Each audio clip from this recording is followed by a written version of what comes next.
ডিসেম্বরে নির্বাচনের ব্যাপারে আমরা চেয়েছি। এখন হয়তোবা ডক্টর ইউনূস এই কথার অর্থ এটা বলতে চেয়েছেন বা উনি বলেছেন কিনা জানি না, ওনার কাছ থেকে আসলে ব্যাখ্যাটা পাওয়া যাবে।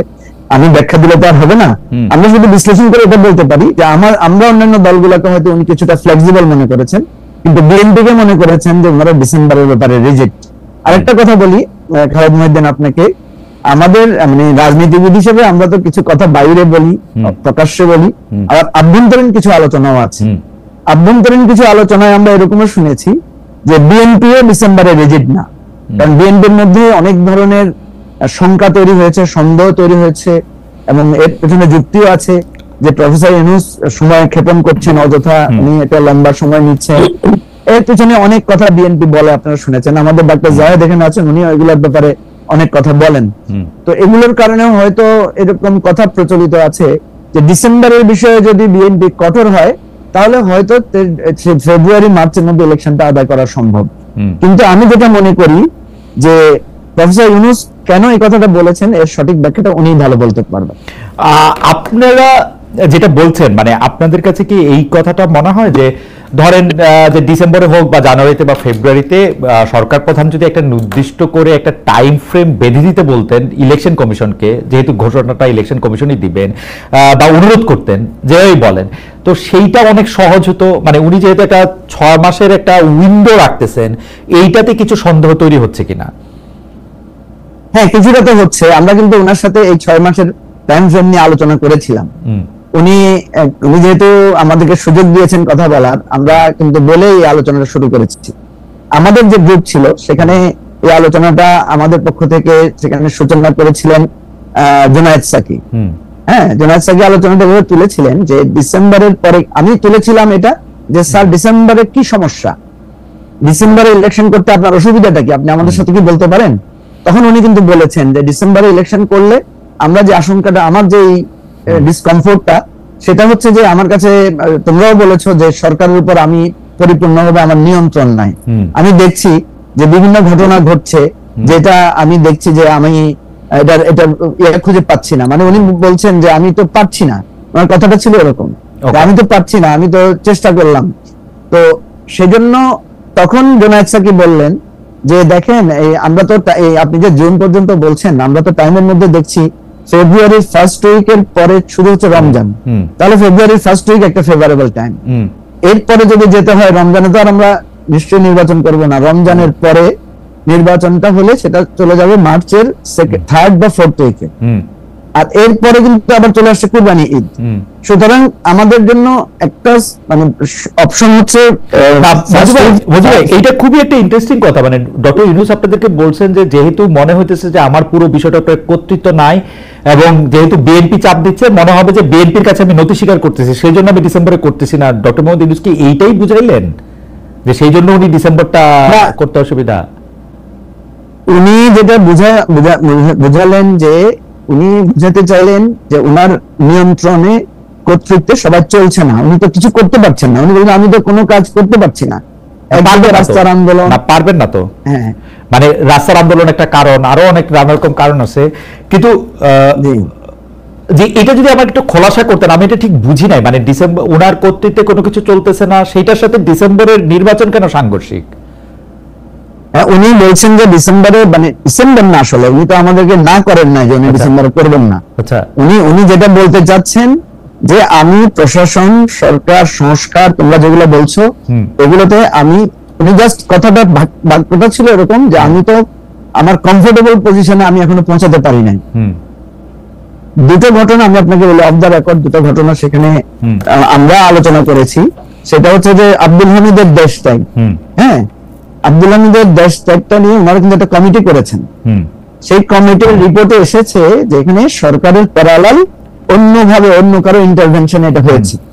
তাহলে দেখেন, মানে ওখানে কিন্তু কর্নেল এলি সাহেব বলেছেন যে এই সরকার আসলে কে চালাচ্ছে, আপনি চালাচ্ছেন না অন্যরা চালাচ্ছে, এই ধরনের একটা সন্দেহ, সংশয় লোকদের মাঝে তৈরি হয়েছে। প্রফেসর ইউনূস কিন্তু এগুলো ইয়ে করেন নাই, হ্যাঁ, মানে বলেন নাই যে আমি চালাচ্ছি সরকার। উনি বলেছেন আপনারা তো বুঝতেছেন বিষয়গুলো।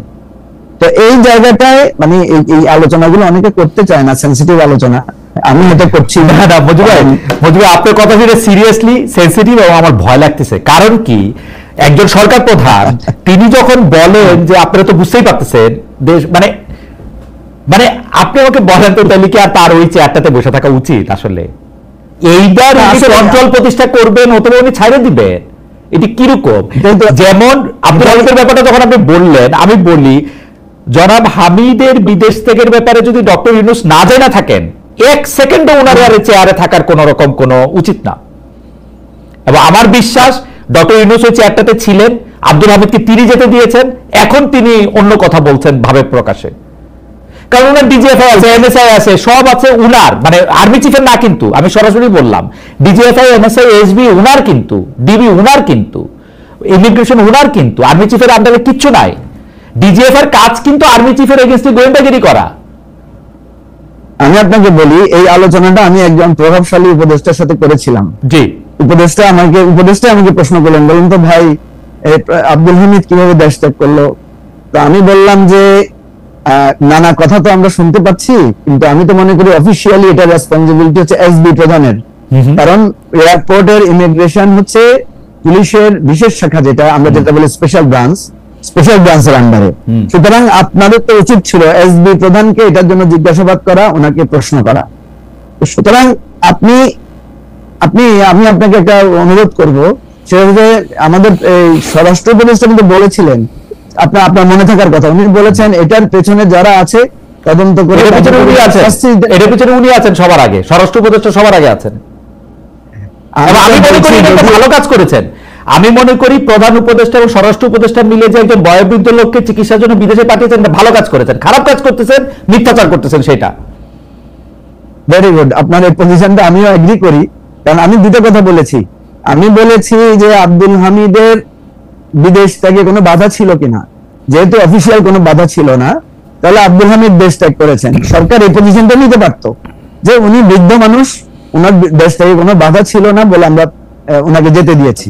কিন্তু সরকার কি নিয়েছে দেখেন, সরকার বলছে ওনার বিরুদ্ধে বিস্ফোরক আইনে মামলা আছে, উনি ফ্যাসিবাদের সহযোগী ছিলেন, আর উনি কিভাবে গেলেন এটা আমরা জানি না, অথচ উনি দেশের মধ্যে চিকিৎসা নিয়েছেন। এবং আমরা যতটুকু জানতে পেরেছি যে উনি কিন্তু একটা খুবই দুরারোগ্য ব্যাধিতে আক্রান্ত, এবং সেটা খুবই সিরিয়াস পর্যায়ে। এবং আমার কাছে মনে হয়, মঞ্জু ভাই, আমাকে সিরিয়াসলি মনে হয় যে ডক্টর ইউনূস একজন খুবই সহানুভূতি প্রবণ, খুবই মানে আমি বলবো যে একজন মানে মানে মানে মানে একজন সমবেদনাপূর্ণ একজন মানুষ। তিনি দেখেছেন একজন বয়স্ক লোক এটা, এবং তিনি যেতে দিয়েছেন। কিন্তু আমার যেটা আপত্তির জায়গা সেটা হচ্ছে যে তিনি ছলনা করছেন, বা তার সরকার ছলনা করছে। এই ছল আমরা আরো নানা জায়গায় দেখতে পেয়েছি। আমাদের দুর্ভাগ্য মঞ্জু ভাই, আপনি দেখেন, আপনি হয়তো মনে করবেন যে এই কথাগুলো আপনাকে কেন বলা হয়েছে, দর্শক কেন মনে করবে। আমরা কিন্তু চেষ্টা করি আমাদের উপদেষ্টাদের আনতে, আমাদের উপদেষ্টারা হয় আমাদের কাছে, আমার কাছে আসে না এখন। আমি কিন্তু গতকাল থেকে অনেকবার চেষ্টা করেছি আমাদের উপদেষ্টাদের আনতে, তারা হয় আসে না, নাইলে তারা কিভাবে আমি জানি না, তারা তো প্রশ্ন জবাব দেয় না আপনাকে, তারা শুধু মঞ্জু ভাইয়ের প্রশ্ন জবাব দেয়। আমি তো সেটা আগেও বলছি। শুনেন, আমি আপনাকে বলি, আপনি যে কথাটা তুলছেন, আপনি এখন দেখবেন প্রেস ক্লাবের সামনে আমাদের নারীদের একটা সরকারি প্রতিষ্ঠান, যেটা 5 বছরের কন্ট্রাকচুয়ালি তারা একটা অ্যাপয়েন্টমেন্ট পেয়েছে, তারা একটা আন্দোলন করছে। এবং আন্দোলনটা কি, তারা কিন্তু আপনার অনশনে গিয়েছে। তারা কালকে আমাদের অফিসে এসেছিল, আমি 2 জন উপদেষ্টাকে অনুরোধ করেছি তাদের জন্য অ্যাপয়েন্টমেন্ট দেন, তাদের কথাগুলো একটা শুনেন। কোন উপদেষ্টা তাদেরকে সময় দেয় নাই। শেষে আমি তাদেরকে ফোন নাম্বার দিয়ে আমি বললাম যে আপনারা নারী কমিশনের চেয়ারম্যান আছেন পারভিন শিরিন হক, ওনার সাথে কথা বলেন। ওনার সাথে তারা কথা বলেছে, শিরিন হক আপা তাদের মুখের উপর বলেছে আমার সময় নাই আপনাদের সাথে কথা বলার। আপনি বুঝেন যে এই সরকারের লোকদের কথা বলার সময় নাই, তারা রাজনীতিবিদদের কোনো কথাই শুনতে চায় না। আপনি এখন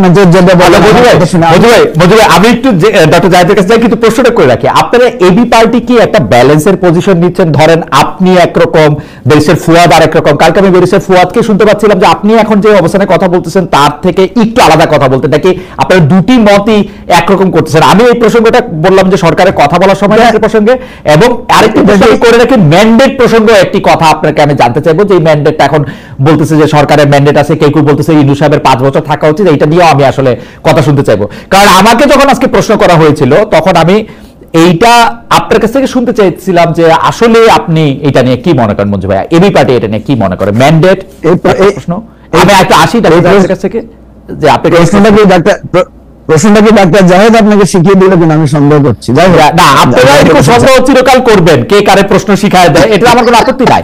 আমি সকলের কাছেই প্রশ্ন শিখি, যেমন আপনার কাছেও, এতে কোনো সমস্যা নাই। ধরেন জাহিদই শিখাইছে, কোনো অসুবিধা নাই। আমি একটু ডক্টর জাহিদের কাছে, আচ্ছা ডক্টর জাহিদ, গত কিছুদিন ধরে আমি খেয়াল করতেছি যে আপনার যে অভাবনীয় মানে অতুলনীয় জনপ্রিয়তা, অনলাইনে বলি, সারা রাজনৈতিক বিশ্লেষক হিসাবে, সেইটার মধ্যে একটা বড় কারণ ছিল যে আপনি আসলে ভারসাম্যপূর্ণ কথা বলতে পছন্দ করেন, দুটো দিকই তুলে ধরেন বা অনেক সময় অনেকটা দিকই তুলে ধরেন। কিন্তু মাত্রই ডিসেম্বরে ইলেকশন, নাকি বড় জোর সরকার প্রধানের কথা মতো জুনে ইলেকশন, এই মাত্রই এই কটুক জায়গা নিয়ে আপনি যেভাবে সরকারের দিকে বারবার আঙ্গুল তুলছেন, সরকারের মধ্যে ষড়যন্ত্র দেখছেন, এটা একটু একপেশে হচ্ছে কিনা? মানে সরকারকে আপনি বেশি যে দায়ী করছেন, এটা একটু মানে মানে আপনি বুঝতে পারছেন, এটা একটু টানেল ভিশনের কাজ হচ্ছে কিনা? ধন্যবাদ। আমাকে একদম স্পেসিফিকলি